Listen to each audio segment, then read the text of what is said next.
So if I were to actually go ahead right here, and let's say, for example, add in a body text right here, just like this. Let me just go ahead and keep this out right here, and then go around onto another page right here. You can see that I got some text right here in this Wikipedia page, and I can press Ctrl C right here, and then go ahead right here. And then let's press Ctrl V. You can see that the colors, the formatting, and everything actually comes up right here, along with the hyperlink as well.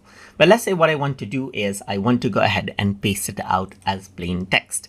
So for that, let me just press Ctrl Z to go back right here, and to insert out without formatting, I'm going to go to insert right here, just like this, and then not insert but edit right here, and you can see that paste without formatting is an option.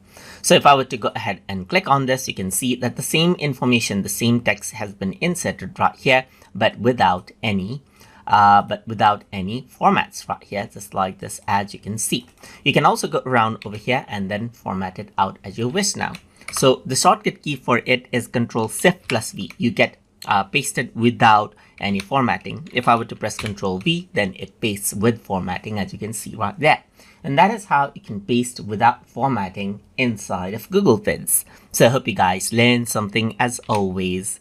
And as always, please like, comment, share, and subscribe.